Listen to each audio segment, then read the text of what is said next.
This is probably the only time I've ever watched this movie not on Thanksgiving Day. There's and this is the fun part of the beginning. You got a Kevin Bacon cameo. Kevin Bacon. A very wordless. He doesn't say anything, but he's got a look and he has a run.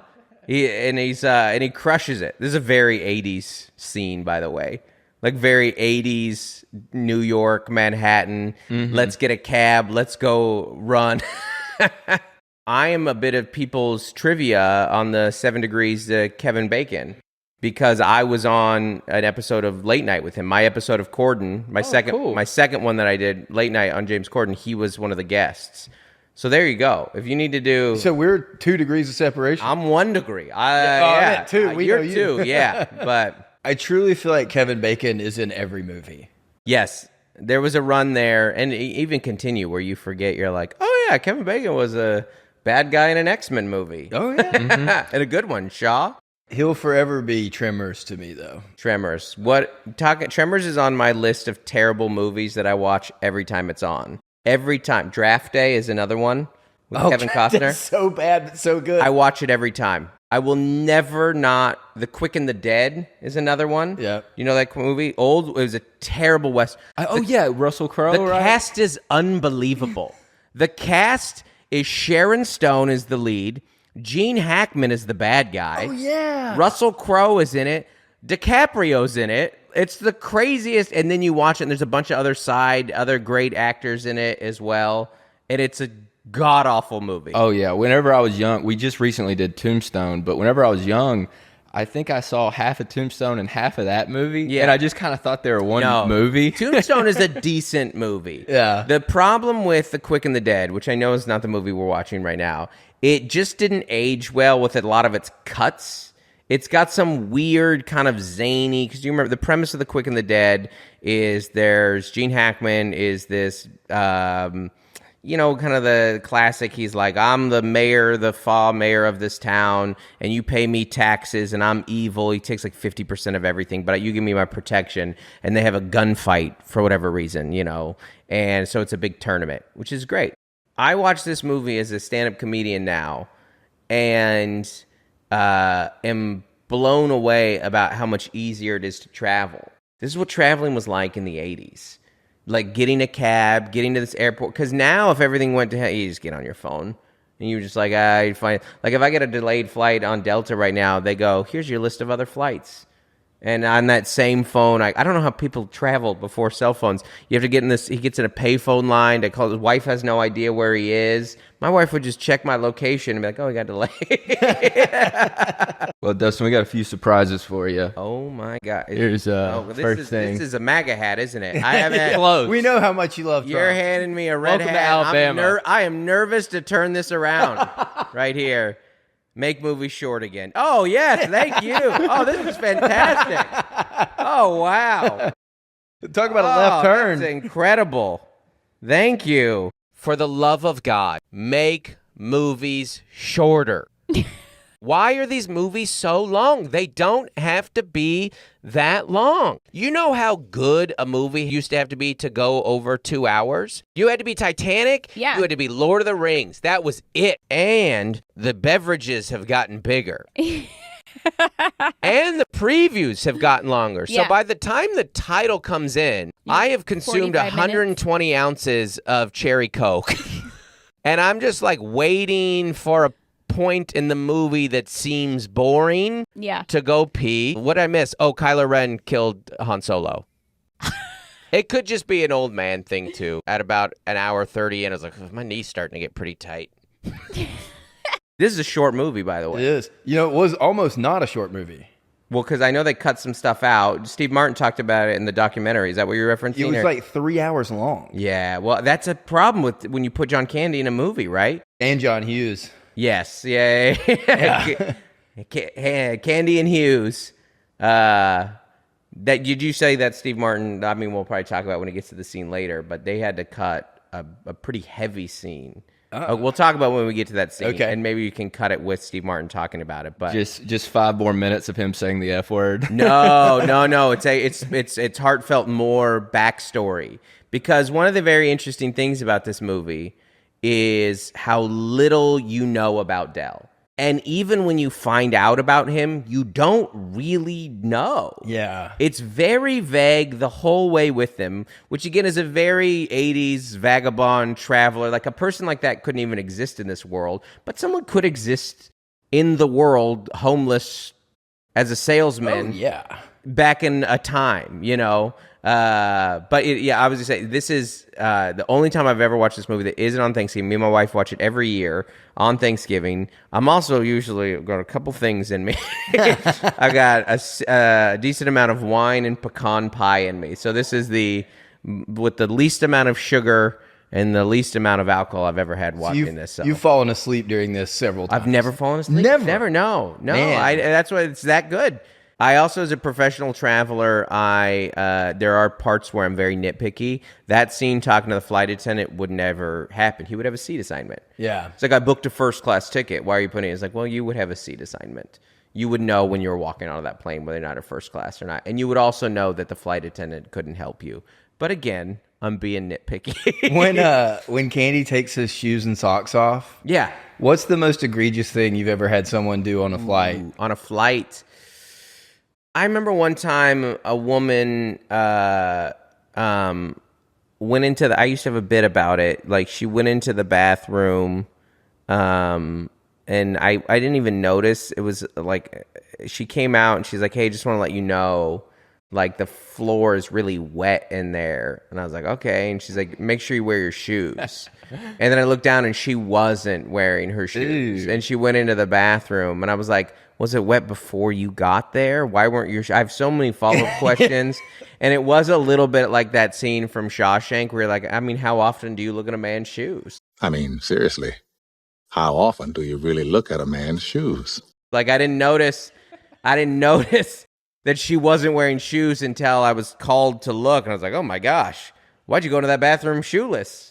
We just did the Shawshank pod yesterday, so with there you Brian go, Bates. yeah. So like, you couldn't have made a reference a bit harder. Bates would have Shawshank as his favorite movie. He's just a basic old 50-year-old man. Well, speaking of favorite movies, oh my gosh, this is incredible! The sequel's coming out. Yeah. Oh wow, there's all sorts of little trinkets that came with it. Oh my gosh, this rules! You guys are the best. Man, this is so fun. Beetlejuice, the Bioexorcist. It was funny too why he would never just write his name. It was never said why he couldn't write his name. That is true. Oh, that's the old dude from Home Alone. Or and Seinfeld. Oh my gosh. I want all of you bums out of here. Calm down, Don't Mr. tell Fields. me to calm Please, down. Mr. Fields. Get your hands off me. Cool it. Why you little son of a- Mr. Fields. He's biting me. You see, that happens a couple times in Quick and the Dead too, where you're like, oh, that's what's his name from Batman. Like, there was like, he wasn't the mayor, he wasn't the commissioner, because there's a lot of like, that's like Quick and the Dead has like 10 of those where you're like, oh, well, that's the guy from The Thing. This is great. I mean, have someone done Beetlejuice before? Not yet. That was my other one. Okay. But reality was, like, this is a much more, I think, dynamic movie than Beetlejuice, because Beetlejuice, you guys probably have you never? We've seen. I've seen it a lot. I saw it really young, and the sandworm scared me. Yes. So I didn't watch it again till like I was an adult. Yes. Most annoying character in the movie is the wife, by the way, and is? and that's not for any like, I don't want to like do sexist reasons. It's because she's a woman. I'm kidding. No. She always answers so confused, like she's never even introduced the idea of a delayed travel. Yeah. She's like, snow? Why would there be snow? You're like, it's winter. Yeah. It's November in New York, and we're trying to go Chicago. This is This is such a perfect Hughes buddy movie. Did Hughes do another buddy movie? I feel like Ferris Bueller, you could kind of consider that. But there's Kind three. of, yeah. But that's three, really. Yeah, I wouldn't call that. This is a true. By the way, Tommy Boy ripped this movie. This is Tommy Boy. It really is. I did think about that. The car scenes are almost identical. Yeah. Mm-hmm. It's almost like a nod to it, because there have been road trip movies, but the contrast of these two Ben Stein. Yeah. Speaking of Bueller, I Yeah, kind of thought it'd be yeah. hilarious if he was just Bueller, still Yeah. doing the Bueller thing. I'm sorry to announce that we're canceling Flight 909 due to severe weather in Chicago. The Bueller thing is Southwest flight attendant's favorite bit to do, and I hate it. Oh, every is time. it? I hate a funny flight attendant. I just do open mics like the rest of us and get out here. This I hate a funny pastor. I hate them all. Yeah. Wichita? Why are you in Wichita? Flights get delayed, woman. It happens. This is like he travels for work. He had to go see his boss in Chicago or New York. You live in Chicago. These are bad. He went O'Hare to JFK in mid-November. There was a chance of delay to Wichita. What are you doing in Wichita? Sorry, it's a rant. No, I'm a professional traveler. Keep ranting. This is hilarious, especially considering like this is so much of your life is travel. Like the airports. Like I know. I knew it immediately because a few of them, particularly O'Hare, has not updated since this movie came out. The other O'Hare movie is Home Alone. So and you see Catherine O'Hare running through, and you see every time I know, nice little nod there, right? Also a great John Candy cameo. Twin Lakes Polka, Damavuji Polka, a.k.a. Kiss Me Polka, Polka Twist. Well, these are songs. Yeah. But not a buddy movie. I think this is his only buddy movie, and the whole point of this movie is the contrast between two individuals. That's it. It's worlds apart. You're this way, I'm this way. There's plot around it, but it's not a plot-driven movie. It's two different people's lives being shoved together that don't see the world the same way, that haven't experienced the same things, but for whatever reason, these two polar opposites have to spend this time together. So in our bedroom, we have the scene. It's going to be coming up here in a second, but the picture of the two of them sitting in front of the Braidwood Inn. We have a big old framed picture in our bedroom. The Braidwood Inn is just so iconic. I said it's about the two of them. Only really Steve Martin changes throughout the movie because John Candy remains the same. He has a couple little slip-ups here and there where he gets angry or he takes something personal later. But for the most part, Del is the through line. We are Steve Martin. We're Neil Page. Yeah, We're look, the movie is told through the point of view of Neil Page, which is like, look at this idiot that I have to keep dealing with. Because it's a really weird shit. The whole first chunk of the movie, you're on Neil's side. Oh, yeah. You're like, this guy's an idiot. This guy is a bumbling buffoon who is just everything he touches. He's the opposite of the Midas touch. Everything. So you're on Neil's side. But there are it starts to turn by the end. It's like the protagonist and the antagonist change almost. And it's unbelievable. I love it so much. To your point, Dale goes, I like myself. Yeah, they have that. Yes, that's when the dynamic starts to change. You're exactly right. That is the turning point of the movie. I like me, and now we're like, oh, this guy has good mental health. Yeah, what is this? He's never been to an open mic in his life. There's no way Steve Martin likes himself in this movie either. No, that's I mean, how do you argue with I like me? Mm-hmm. Well, you think what you want about me. I'm not changing. I like me. My wife likes me. My customers like me. Because I'm the real article. What you see is what you get. It's coming up soon, but I'm the real article. Yeah. You can't really, even though he is, you still kind of, because of this scene, the hotel scene, it's great storytelling because the hotel scene, you never hate him more than in this hotel. Oh. This whole run of events, how they ended up in the hotel, the shower, the socks, he uses all the towels, he smokes in the room coming up, right? In the bed. In the bed, he's a monster.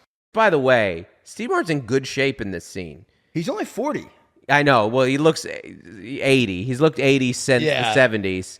But I think they intentionally gave him a shower scene. It might have been his choice to be like, Steve takes pretty good care of him. Yeah. I mean, look at his back muscles. I mean, the arm definition.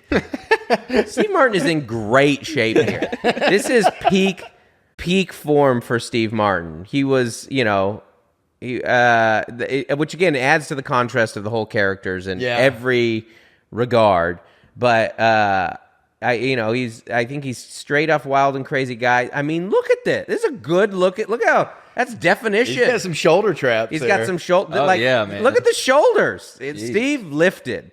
Steve was not just like a skinny guy in the 80s. Steve did some real Bowflex work in the 80s. He probably had a machine. There was a picture of him with like long hair, like back in his early 20s, where like same type of thing where you're like, this guy's like kind of a hunk. Yeah, no, look at this guy. Come on, man. You see it and you're like, oh, I see how they got leading man out of this old gray hair. I think this is the most famous scene of this movie. I don't think it is. I know it is because anytime I post about how this is my favorite scene, they talk about this, and then particularly the wake up scene. Oh yeah, it's so. This might be. I mean, this is. There's no way to rank art, so I'll just say favorite. This hotel scene up and through the morning is my favorite John Hughes storytelling moments. It's my favorite run of scenes in any movie he's ever made, which is a pretty great list of movies. And because it's like we were saying, you've never hated him more. You are so against Del Griffith right here. He starts scratching his balls here in a second. I like my balls. Yeah. My wife likes my balls.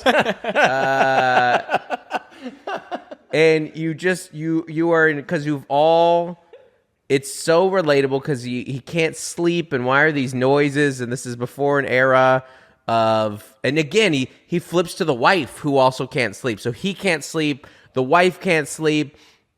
It's Thanksgiving's coming up. I think did the recital already happen? Or the recital that he's going to miss happen? Oh, those are the moments. You don't get those back, which is a traveling dad. You're just like, so the neck crack, it's... Like, John Candy could do so much with so little. I mean, you're dying, and he's not even saying anything. By the way, I love that happened. There's a little note there. The traffic started going. So if he would have stayed at the airport, he would have gotten home. So he shouldn't have gotten on that first flight. If he would have taken the flight the next day, he would have gotten home. But instead, he tried to get on in the snowstorm, ended up in Wichita. They're in Wichita, remember, right now. So all of it, he's further away from home than when he started. And so yeah, the cuts, like everything is just building so wonderfully dramatic. We're all Neil Page in this moment to the flip. Screw you. You spilled beer all over the bed. You smoke. You mess up the bathroom. Well, who let you stay in the room? Have you ever woken up in the middle of the night like that and just stormed out of a room? No, but you would if you were here. For him to get this angry in the middle of the night, it had to take Del Griffith. And you would have. That's what I mean. Like we're all Neil until this conversation. Until right there, he gets violent. How would you like a fistful of teeth or whatever? He gets violent. How'd you like a mouthful of teeth? Oh, and hostile, too.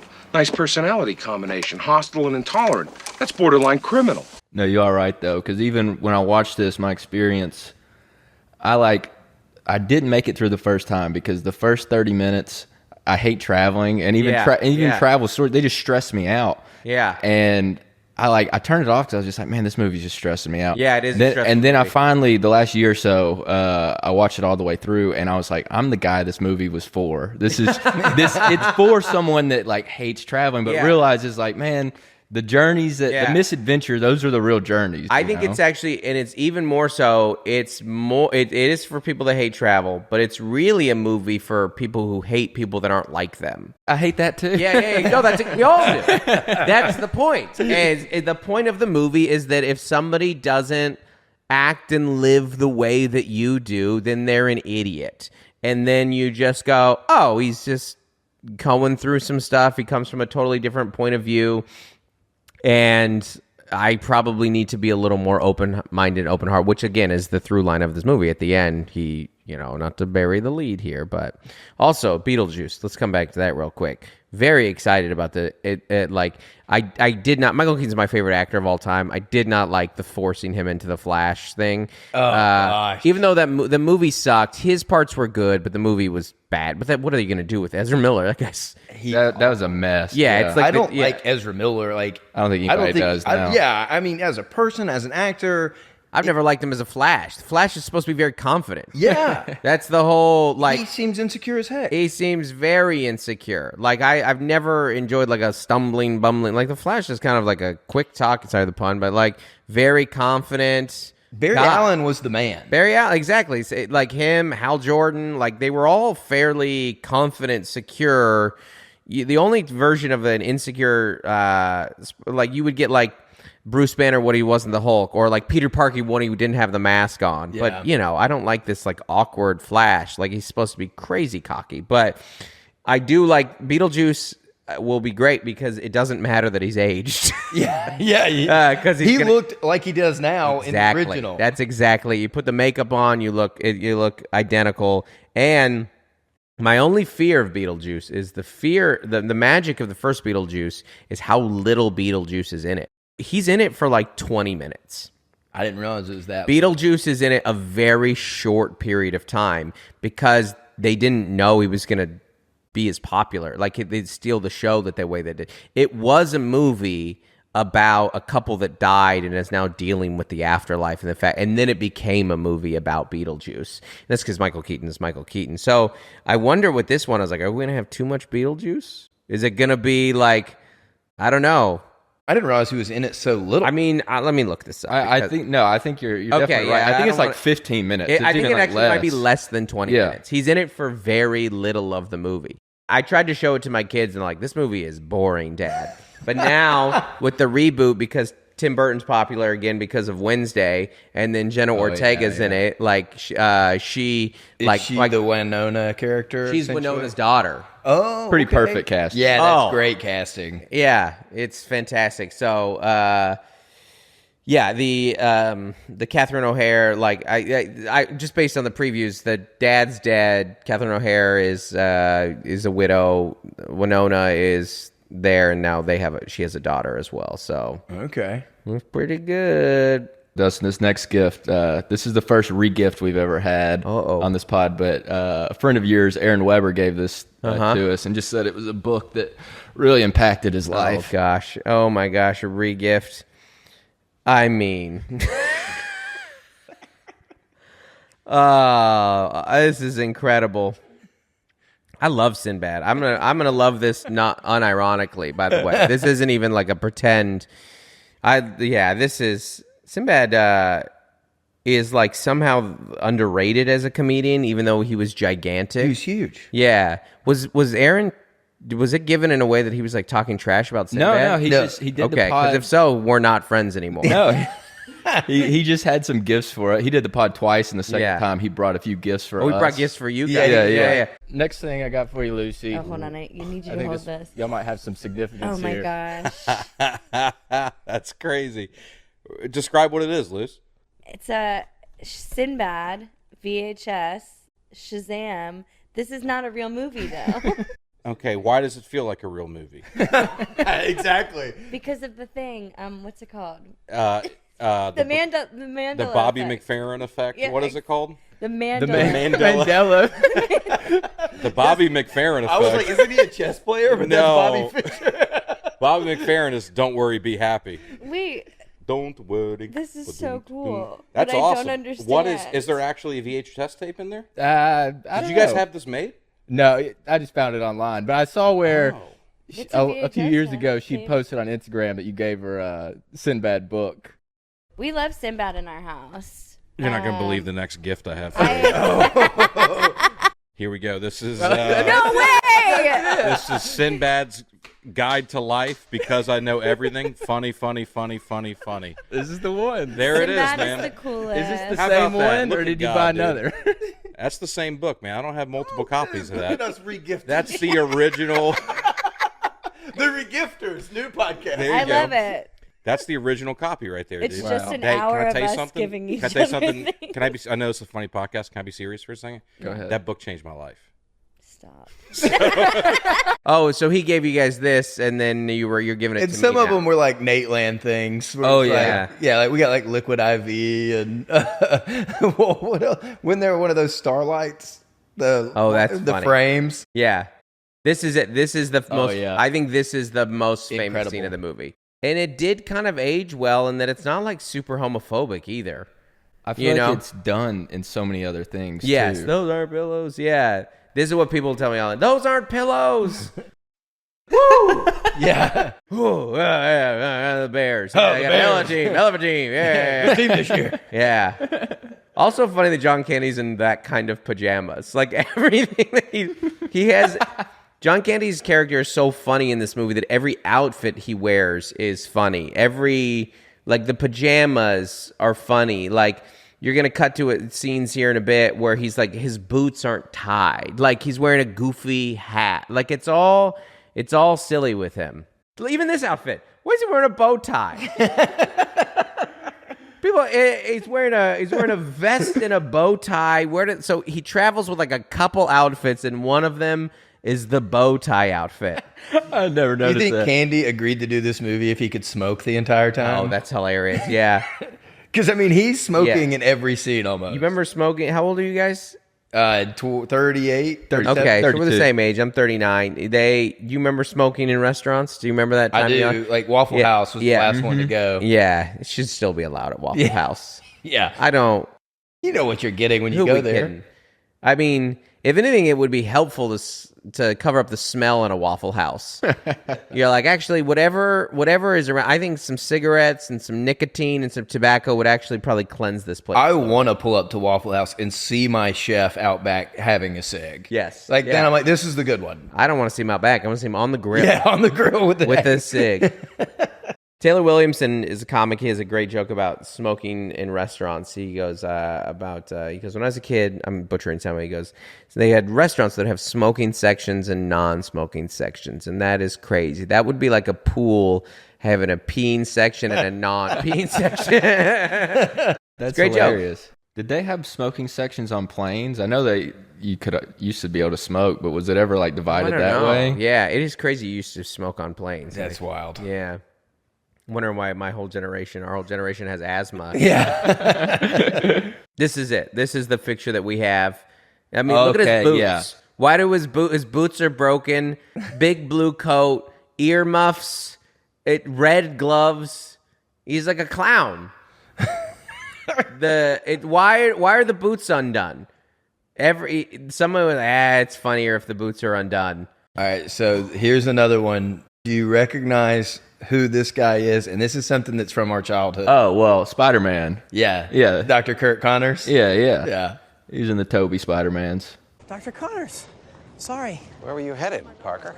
He is. Yeah. Wow. Again, looks younger later. Yeah, he does. Yeah. This scene, I read this and this cracked me up. To get a genuine reaction from Steve Martin, that John Hughes pulled him aside and was like, before you shake his hand, Spit in it. spit on your hand. Yeah. And he said that, like, Steve Martin, they got like a very real reaction, and that the whole cast and crew like exploded. Oh, 'Cause, like, man. He said Steve Martin immediately, as soon as they said cut, went off to go wash his hands. There are a lot of because it is a road movie, right? It's a road trip movie, and it is a little bit about these characters that you meet on the road. And so there are a lot of scenes where you have one character show up like this and steal a scene. There's a lot of them. If you think about this movie, there's already the Ben Stein's character, this apathetic, emotionless character that just is like, all your flights are canceled, you're screwed. Like, no! This guy who's going to give you a ride. The rental car later, gobble, gobble, that late. There's just all these little individuals. It's like it's a journey movie, and that is what it's like as somebody who, and this is why we like this movie even more now. My wife and I have, we had some travel days stuff a couple weekends ago where it's a real planes, trains, and automobiles type day where it's just, who am I interacting with? What gate agent am I going to get? What rental car service person am I going to do? What person am I going to be?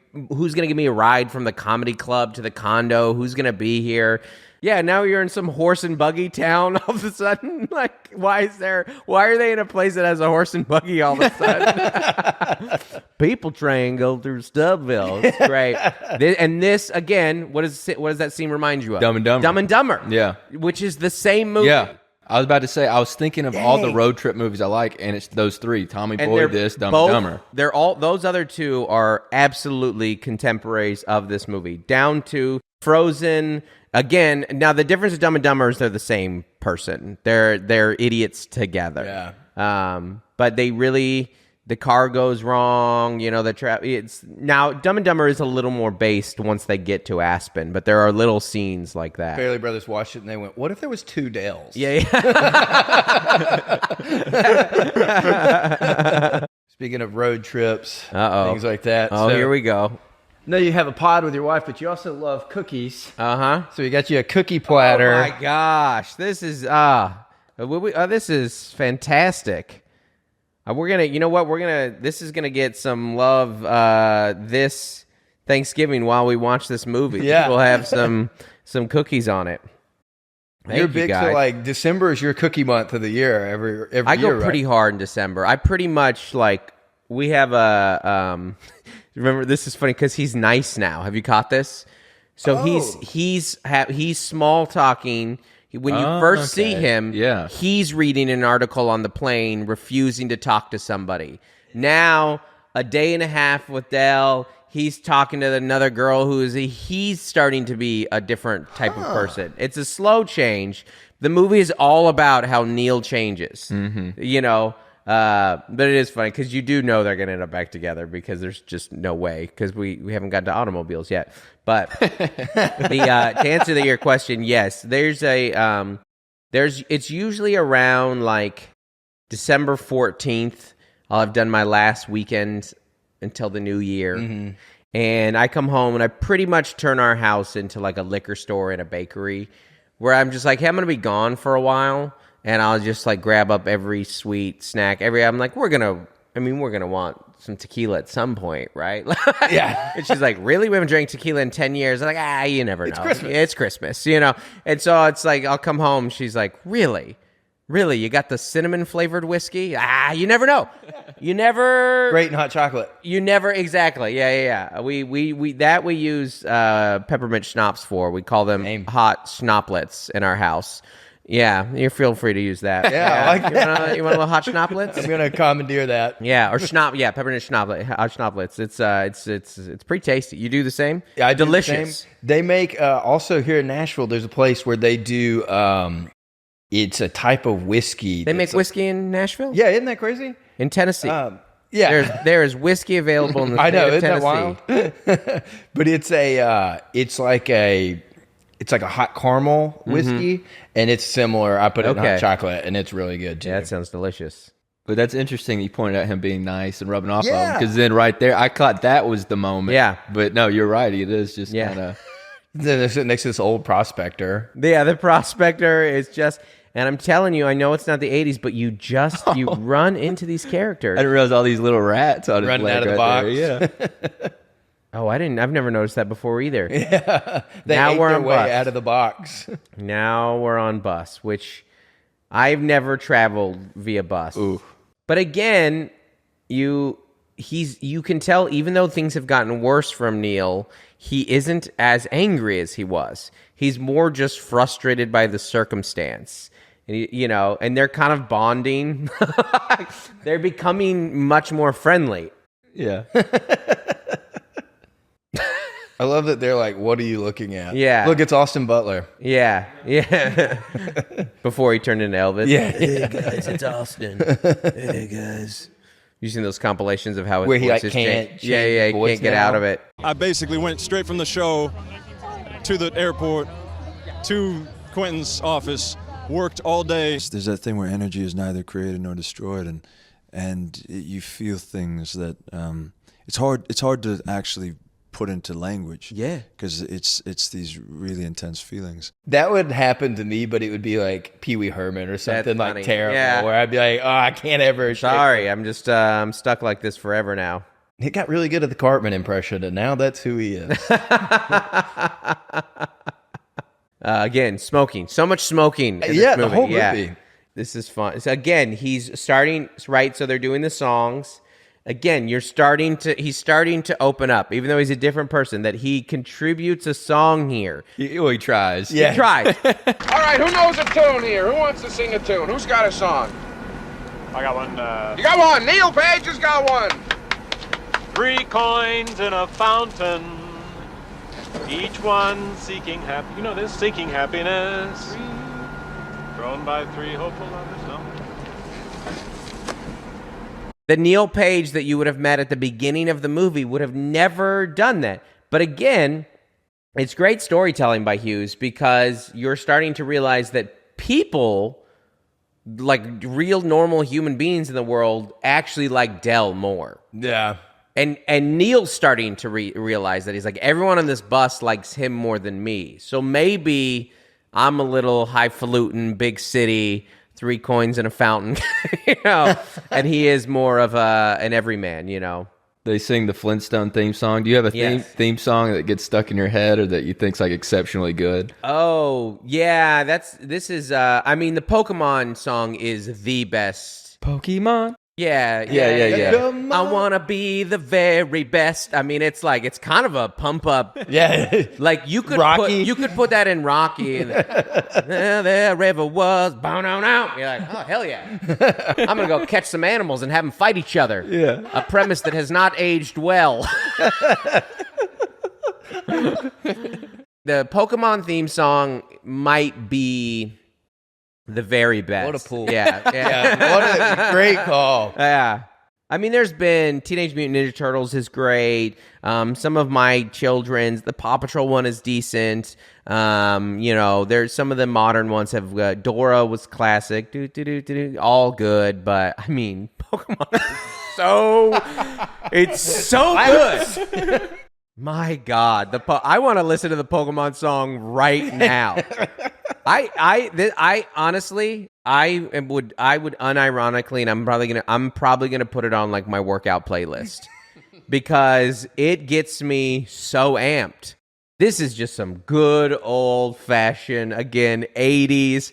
How hard it was to trap. This stuff like this still does happen where you get there and your car's not there. But you're talking to someone on the phone immediately. Yes. Also, hilarious that rental cars have not evolved to the sense that you're still using that same pamphlet. I have one of those in a car right now that I got in Huntsville 2 days ago. This was the moment on my second time watching this movie that it just completely won me over because you just realize how absurd it's like. Man, it just can't get any worse. But it can, and it will. And I'm here to tell you that travel can be like this. I've had moments where you just like, what the hell do I do? Well, I feel like I've been following your story a lot, and I always see like updates of like you and your family stuck in the airport. Well, I have not had a flight not get delayed in about a month and a half. Summer and winter travel are kind of like the gym in January where like it's really busy right now, and a lot of people who don't do this a lot are crowding the machines. Yeah. So it's been wild, and it's also been crazy weather lately. And then yesterday there was that big Microsoft crash or whatever. That didn't affect me because I was driving, but it's just bad weather. And the thing that grounds planes the fastest is lightning. Ice they can deal with. Lightning they won't even take off. And so we had one in Denver. I was traveling with my family. We were trying to go to Iowa because we have some friends there, and I had a gig there. And we just got delayed. This was one of those breakdowns. We got delayed until like 2 a.m, and then they canceled. And so we went and got a hotel for $500 a night because it was all that was open, and just to get 2 hours of sleep and then come back or whatever. And but it was because funny story from that actually. Our plane got dented from the hail while we were sitting on it, and then some guy was like, "This is bull crap. Just go." And I was like, actually, I'm okay that we don't go.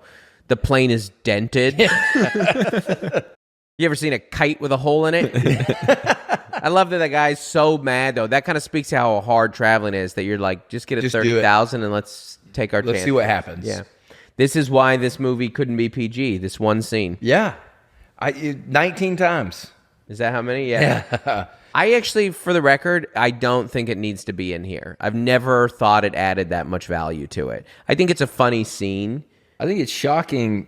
Like, I love Steve Martin, and this was like one of the last Steve Martin movies I've seen, and it was just like, whoa, I did not expect him to just go off like that. This was one of the reasons he wanted to do the movie, though, was this scene and then the scene where the car, the passenger seat gets like stuck. Yeah. Going forwards and backwards. Yeah. He read those two scenes and wanted to do the movie, which was, again, surprising to your point, because he's not like a overly dirty comic. When he did, it was silly. He had a classic, and I'm a clean comic too, so I'm not going to do this. I'm not going to do the full joke, but he had a joke back in the 70s. Like, man, I went back to this girl's house, and she had the best pussy.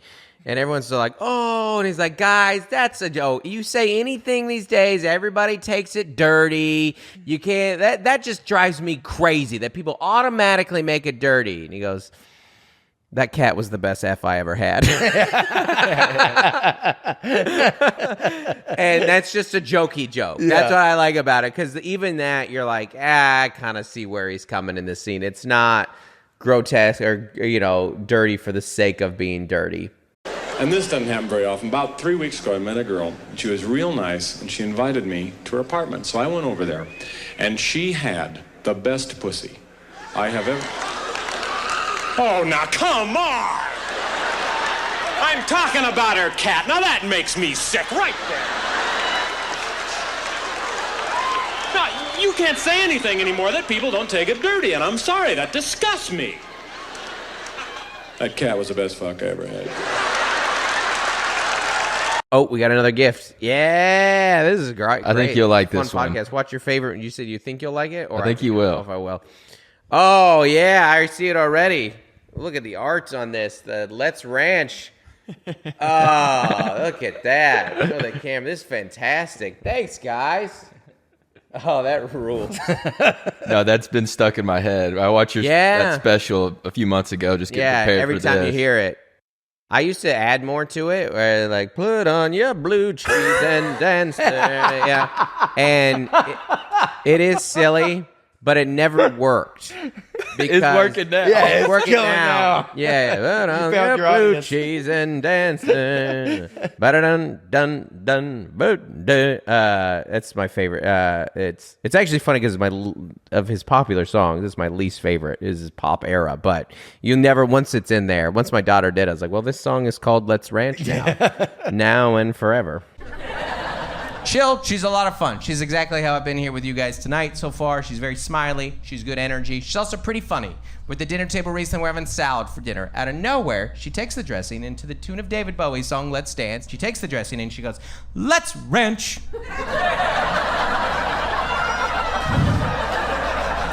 And I go, that's unbelievable, what you just did right there.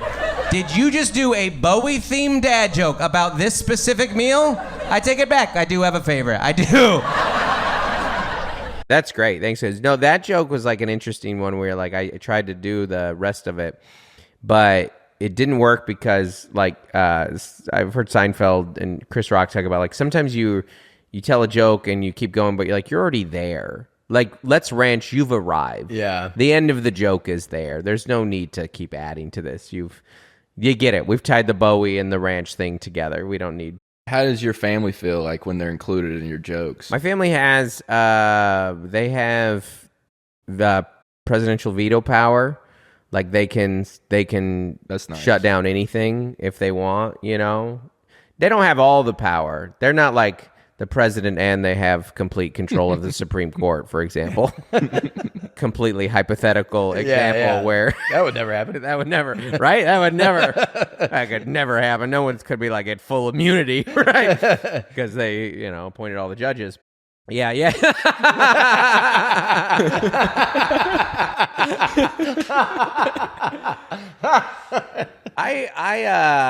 Do you ever wonder if there are like, I'm not to get political in any way whatsoever, but there's got to be like I know a lot of very smart liberals, and I know a lot of smart conservatives, and people who believe what they believe for very normal, sophisticated, educated reasons that I understand and I can see coming.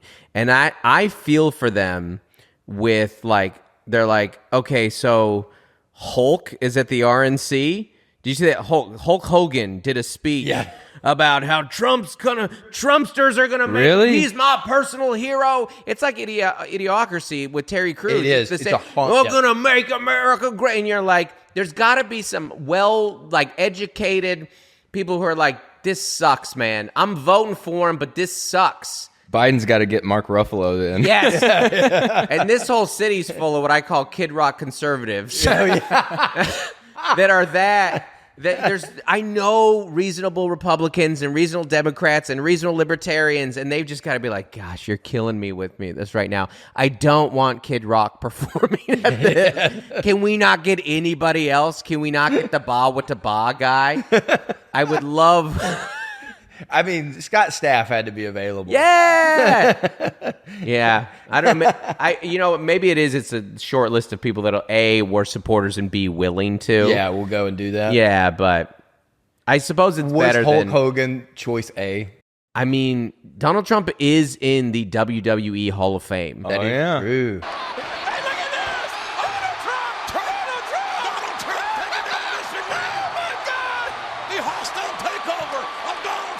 And I've always said, I know a bit about it, that he has always been a professional wrestler up there. Like, he speaks in catchphrases, he does insults, he's a heel. He sells merch. Like, he is a professional wrestler, and he always has been. I'm taller than you. I'm better looking than you. I think I'm stronger than you. You're a rich guy. I'm a richer guy.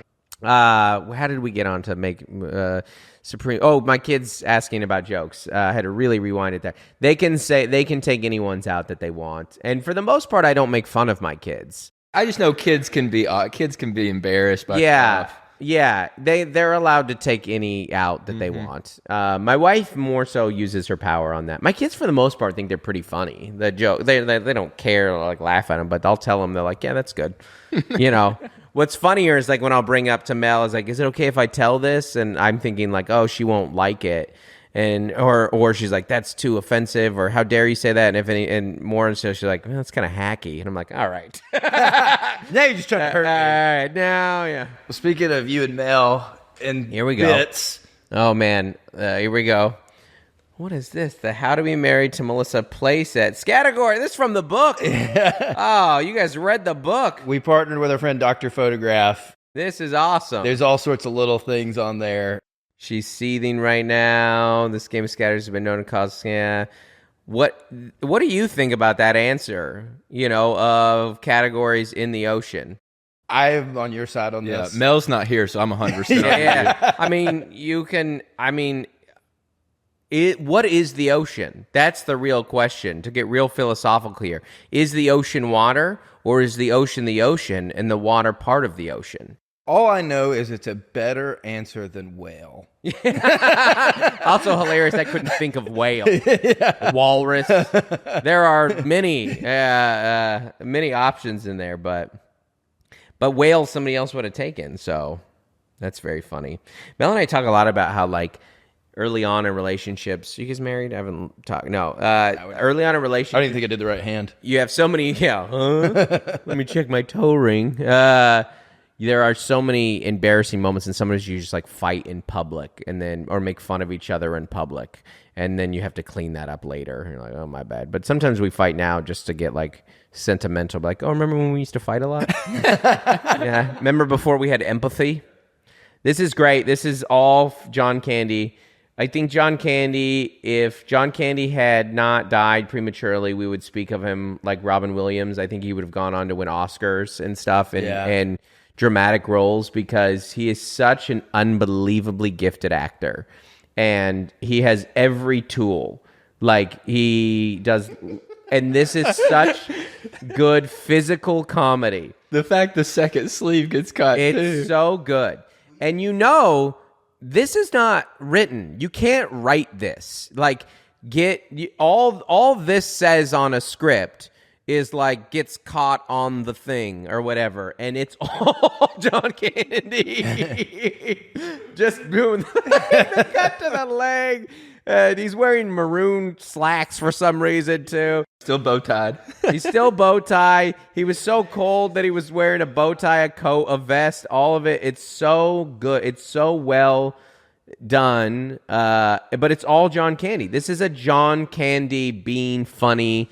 And they talk about how they'd have scenes like this with Robin Williams. They're like, just go. Thank you, Roosevelt. What's the weather like out there? It's hot. Damn hot. Real hot. Hotter than this is my shorts. I can cook things in it. Little crotch pot cooking. Well, can you tell me what it feels like? Fool, it's hot. I told you again. Were you born on the sun? It's damn hot. You can be a little thing. I saw it so damn hot. I saw one of those little guys in the orange robe burst into flames. It's that hot. You know what I'm talking about. Well, what do you think it's going to be like tonight? It's going to be hot and wet. That's nice if you're with a lady, but it ain't no good if you're in the jungle. But I mean, John Candy has so many, I mean, you know his exact emotion, his feeling. He's so many tools in his bag that, again, he would have gotten something like a Good Will Hunting later on or a Patch Adams where they're like, oh, because this movie, because movies like this used to, like, Hughes movies were the prototype for it, but, like, they had this, like, real heart to them. Mm-hmm.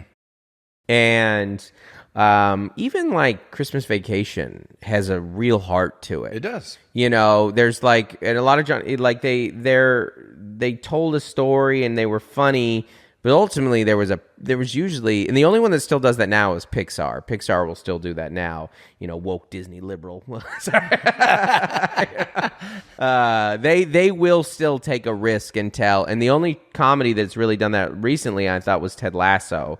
Which is a show, but really would give you a ton of heart.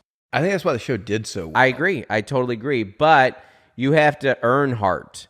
You have to, like, it has to be funny enough and you invested enough that you can't just shove it down people's throats. And this movie gets its heart later because it's earned it, you know. And scenes like this, they have no idea. Ooh, he wants to race. Yeah. And Mel and I will do this if we see somebody that's like drinking, he does a funny little act out here like, you're going the wrong way. Yeah. How do they know where we're going? Yes. He's drunk. So he's going to do yeah, how would he know? Huh? All right. Thanks a lot. Yeah, this little act out right here. He's so expressive. He's so funny. He does so much with so. Yeah, this is a great little scene where when he switches to the devil. After I watched this for the first time, I got my parents to watch it afterwards, and because they'd never seen it, and we were just cackling at that scene. It's so good. I think that's the single funniest scene in the movie to me is this whole car debacle, and it lets down. It is a lot like a stand-up bit right now where it builds, gets crazy funny, and then it's kind of letting down right now because you're like, you almost have to breathe after that moment. And the climax of the joke is when he turns into Satan. And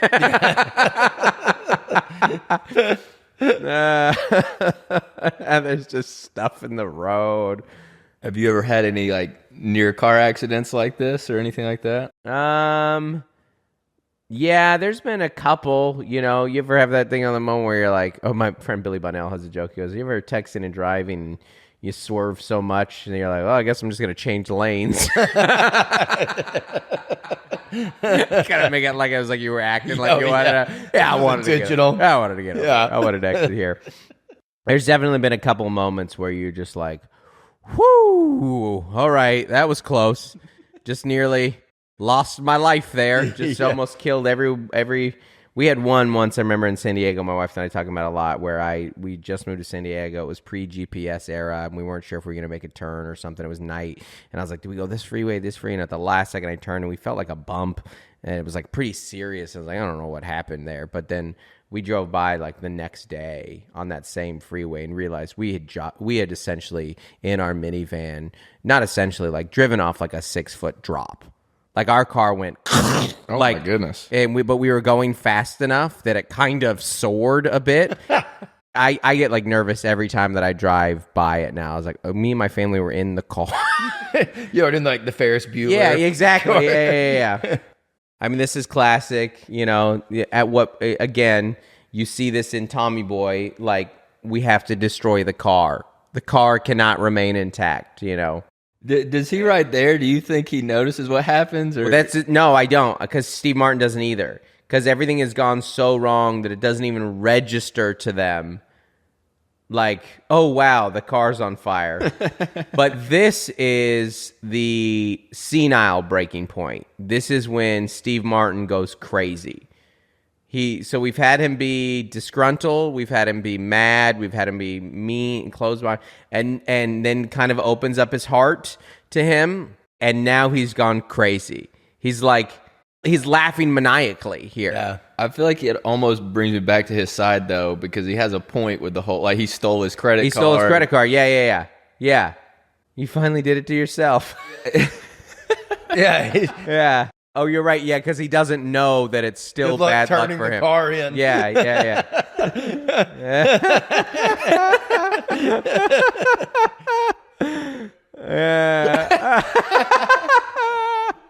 And now he has to answer his own question, right? I mean, how could you do it? And again, you turn on him here because Dale lies. Yeah, he lies and then is stolen. And because they do, again, he's not a saint in this movie. He does make mistakes. And this reminds me a lot of the IOUs scene. Yeah. Where they did intend to pay them back. They were just so stupid to realize that they never could. Those are IOUs. That one's sports car. Yeah, you're gonna want 140 thou. You're gonna want to hold on to that. Those are as good as cat. That's as good as money, sir. Those are IOUs. Go ahead and add it up. Every cent's accounted for. Look. See this? That's a car. 275 thou. Might want to hang on to that one. And that's the same thing right now. Like, he was going to try his very best. With interest. With interest, yeah. He was going to try. But he couldn't do it. He had every intention to do the right thing. And this is, again, you're okay. You're okay that he gets punched there, just like you're okay when Tommy Boy gets hit. Tommy Boy with the plank of wood. You're okay. Because he's messed up. So remember, Tommy, it's after he tries to hide the car door thing. What'd you do? Tommy has been lying, and he's been caught in his lying, and so you're not rooting against him, but you are okay that they got hit. And then he trips, which is so funny. This is John Candy Bean again. He could do so much with so little. The way he puts the way he holds, he's going to model this watch. Do you know, have you seen this scene? So he holds up, he's a Casio. Look at that. That's not written. I guarantee that was never in the script. John Candy just, like he's on QVC. Like he's on QVC. Well, even in that scene when they're stuck. Roy Orbison? And he starts hawking the shower curtains as like earrings. Right. It's like, to me, he goes full on like timeshare salesman a little bit. 100%. 100%. Well, that's another moment, too, where you're like, oh, he's got skills. Yeah. Oh, yeah. You see he is a good salesman. And Steve Martin said that earlier. You're a hell of a salesman. What do you notice about this hotel room? 2 beds. 2 beds. We only had the 1 bed earlier. So this is actually a room that could accommodate the both of them. Yeah.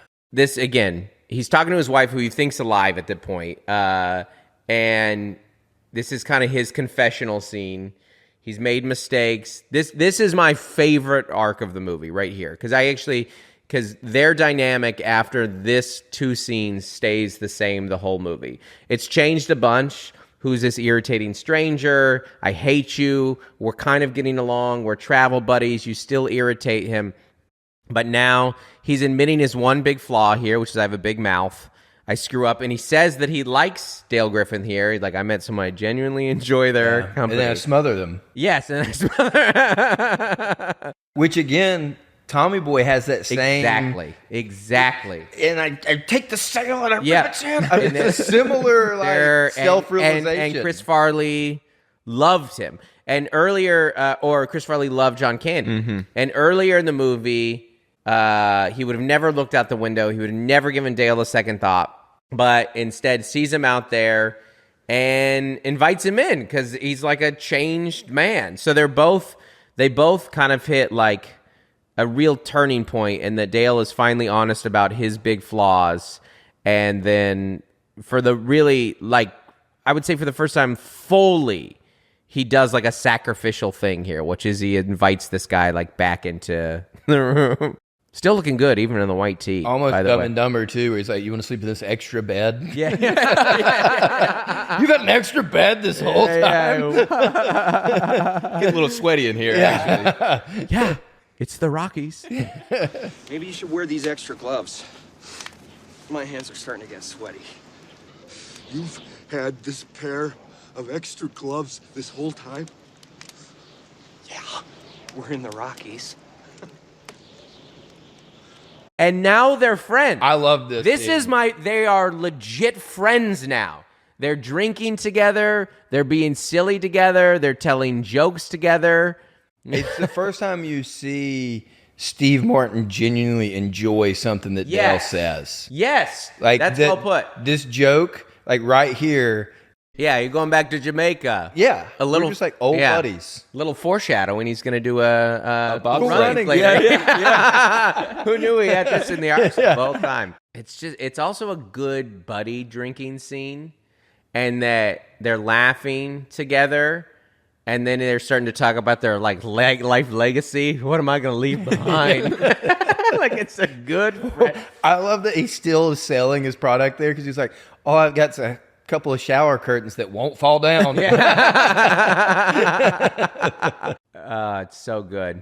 This is what like drinking with a friend is like. And then you go back and they're like, whoa. Like we're talking about our loved ones. We're talking about our life. We're also honest, not being super honest because we're still dudes. He hasn't been like, my wife's dead. He hasn't dropped that yet. He's still kind of lying. Random question. Do you sleepwalk? Have you ever sleptwalk before? No, my son does, though. Okay. Yeah. Well, what made me think about it, I thought it would be funny if he somehow woke up in the bed still in the twin bed. Hilarious. Yeah. But I sleepwalk when I get really tired. And when I was like in like 5th grade, I went to a Christian camp and I woke up, and I have several sleepwalking stories, but in this one, I just woke up in the middle of the night and this guy was like, we're in twin beds, and the guy's like, dude, scoot over. I was like, you scoot over. And I was like, get out of my bed. He's like, get out of my bed. and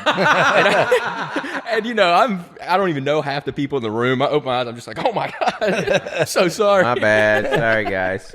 I think it's this upcoming scene where Steve Martin in his documentary has a printout of the full script that John Candy says here, where he actually says, like, we get Dale's origin story. And it's incredibly heartfelt, and Steve Martin starts crying in the documentary when he's reading it. He's like, we couldn't get through it. I was crying the whole time, because John Candy is that good of an actor.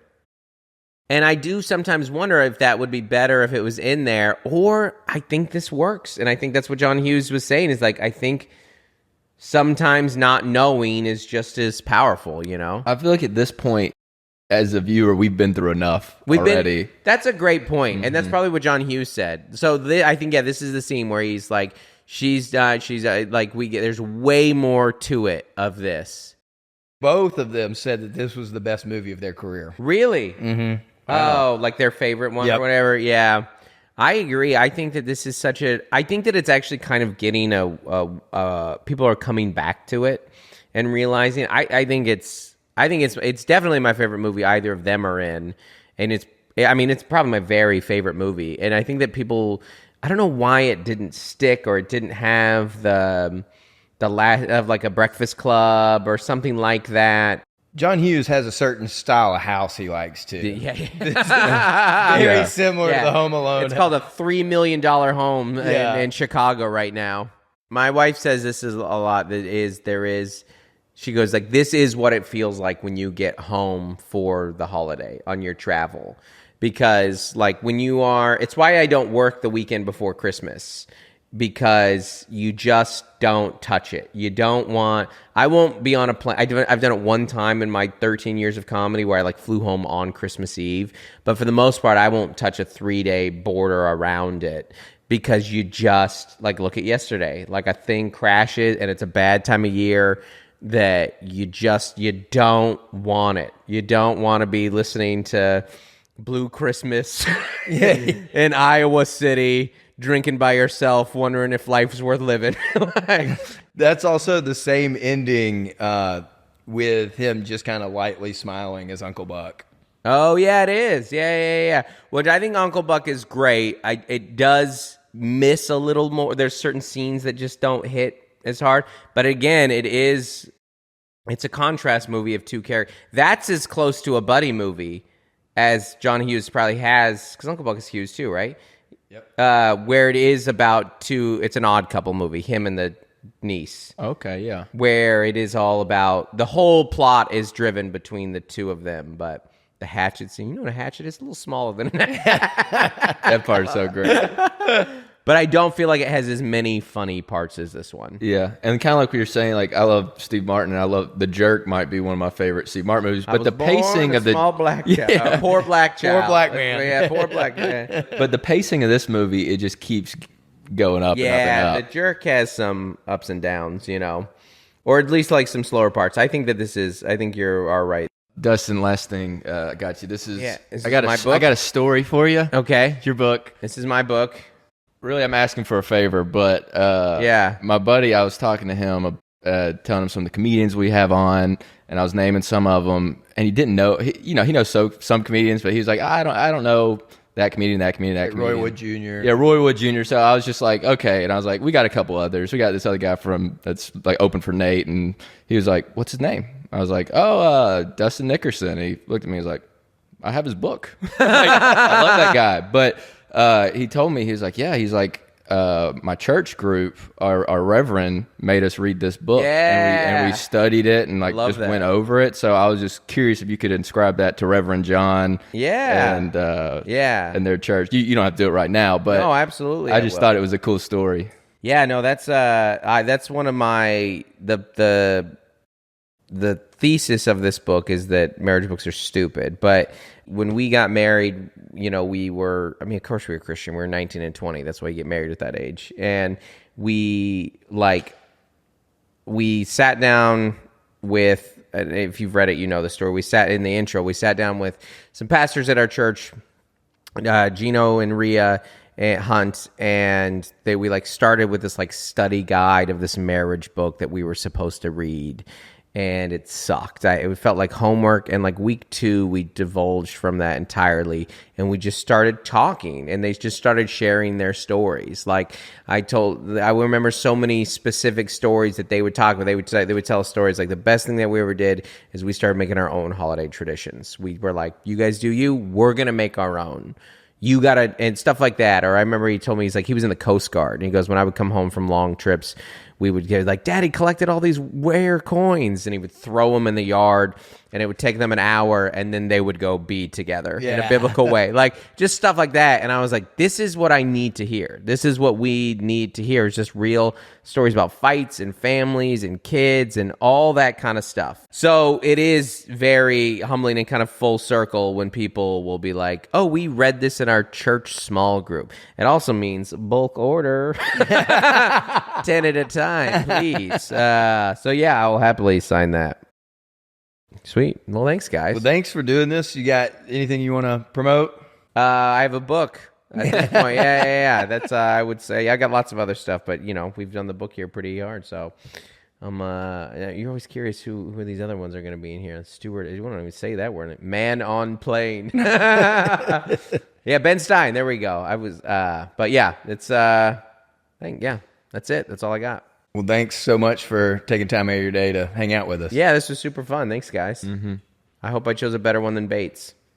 I mean, Shawshank is a little obvious, right? Favorite movie? Isn't that everybody's favorite movie? No one had done it, though. Yeah. You know why? Because they tried harder than Bates. They tried to think of something a little more original. Yeah. You know what I mean? It says something about them. Yeah. They dug a little deeper, Who's your favorite baseball player from the 90s? Ken Griffey Jr. That was all our favorite. We all liked Griffey. Chipper Jones? Yeah. Chipper's great. One of the best baseball names of all time. Oh, there a post-credit scene? I've never seen this. Whoa, hold on. Turn it up. Oh, he's got the turkey dinner and stuff? He's just having dinner. He's a real Scrooge? I've never seen this. What a moment in podcast history. And that's it? It's it. He's still looking. Yeah. That's the joke. He's still looking at it. It's Thanksgiving. He's still in the office. It's been a week since the original thing that delayed them. This is the poster, by the way, that exact scene right here. And it's so telling of just how they dress, their looks, their colors. They intentionally made him a very colorful character and dresser, and Neil was always in gray. It's perfect. What a perfect movie.